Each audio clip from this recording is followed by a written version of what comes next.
Iran के साथ बातचीत करने के बहाने ट्रंप एक बड़ा झूठ बोल रहे हैं। क्या जिसे दुनिया डोनाल्ड ट्रंप की पीस डील समझ रही है वो हकीकत में अगले हमले की बड़ी तैयारी है? क्या हॉर्मुज स्ट्रेट में अमेरिका की नाकाबंदी सिर्फ कागजों पर ही है? क्योंकि एक तरफ सेंटकॉम नेवल ब्लॉकेड के दावे कर रहा है तो दूसरी तरफ चीनी और ईरानी सुपर टैंकर अमेरिकी युद्धपोतों के सामने से गुजरकर अपनी मंजिल तक पहुंच रहे हैं। तेहरान के आसमान में गुजरते ईरानी जेट्स ने भी डोनाल्ड ट्रंप के दावों की हवा निकाल दी। ऐसे में जब एक के बाद एक ट्रंप का झूठ बेनकाब हो रहा है, तब क्या ट्रंप नाक बचाने के लिए एक बार फिर युद्ध छेड़ने वाले? आइए इस रिपोर्ट में दिखाता हूं आपको। सेंटकॉम का आधिकारिक हैंडल दावा कर रहा है कि पिछले 48 घंटों में एक भी जहाज उनकी परमिशन के बिना नहीं निकला और 10 जहाजों को वापस खदेड़ दिया गया। लेकिन समुद्री डेटा कुछ और ही हकीकत बयां कर रहा है। केपलर और टैंकर ट्रैकर्स जैसी समुद्री जहाजों पर निगरानी रखने वाली एजेंसियों की रिपोर्ट सेंटकॉम के दावों को झूठ बता रही है। जब ये नेवल ब्लॉकेड दिन में 4 बार टूटा तो अपनी साख बचाने के लिए डोनाल्ड ट्रंप ने नया दांव खेला। उन्होंने बयान दिया कि वो चीन की खुशी के लिए हॉर्मुज स्ट्रेट को स्थायी तौर पर खोल रहे हैं। अब समझिए कि डोनाल्ड ट्रंप की हॉर्मुज में कड़े घेरे वाली बातों में कितना दम है। हॉर्मुज स्ट्रेट में एक तरफ अमेरिकी नेवी के विशालकाय युद्धपोत दीवार बनकर खड़े हैं, तो दूसरी तरफ विशाल सुपर टैंकर एक के बाद एक इस घेराबंदी के बीचों बीच निकल रहे हैं। एलिसिया RHN जैसे ईरान और चीन के बड़े बड़े सुपर टैंकर ईरान तक पहुंच चुके हैं। एक तरफ सेंटकॉम ने दावा किया कि उन्होंने 10 जहाजों को वापस खदेड़ दिया है, लेकिन टैंकर ट्रैकर्स का ठोस डेटा है जो बता रहा है कि नाकाबंदी को तोड़ते हुए कम से कम 4 बड़े टैंकर ईरान की सीमा में दाखिल हो चुके हैं।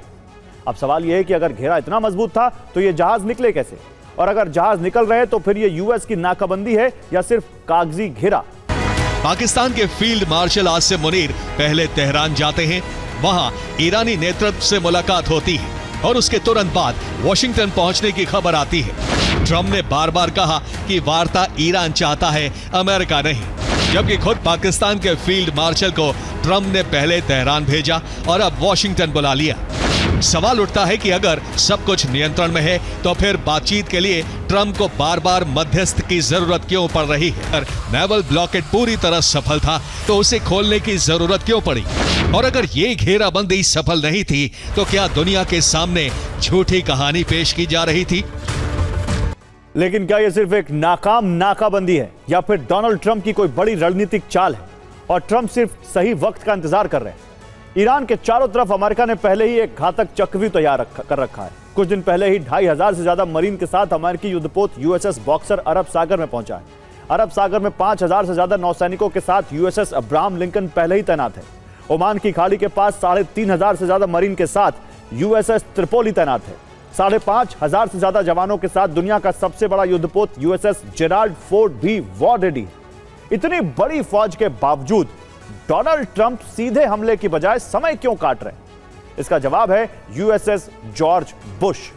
डोनाल्ड ट्रंप इसी बुश का इंतजार कर रहे हैं। 5000 से ज्यादा सैनिकों के साथ जब यह बेड़ा अरब सागर में पहुंचेगा तब अमेरिका का यह रणनीतिक जाल पूरा होगा। यानी अभी जो शांति दिख रही है वो सिर्फ अगले बड़े हमले की तैयारी के लिए खरीदा गया वक्त है। वॉशिंगटन पोस्ट की रिपोर्ट है कि अली खामनेई के बाद ईरान की सत्ता अब पूरी तरह IRGC के हाथ में है। मुज्तबा खामनेई, अहमद वाहिदी और मोहम्मद बागेर जैसे चेहरे अब ईरान की नीति तय कर रहे हैं और पश्चिम से समझौता उनकी डिक्शनरी में नहीं है। कतर ने साफ चेतावनी दी है, अभी जो ऊर्जा कीमतों में बढ़ोतरी दिख रही है वो सिर्फ शुरुआत है। अगर हॉर्मुज जल्द नहीं खुला तो आने वाले महीनों में बड़ा आर्थिक संकट सामने आएगा। ब्रिटेन के पूर्व विदेश मंत्री ने भी चेतावनी दी है, अगर हॉर्मुज बंद रहा तो मानवीय संकट पैदा हो सकता है। विश्व बैंक का आकलन और ज्यादा गंभीर है। दुनिया में पहले से ही करीब 30 करोड़ लोग भूखमरी का शिकार हैं। ये संख्या तेजी से बढ़ सकती है।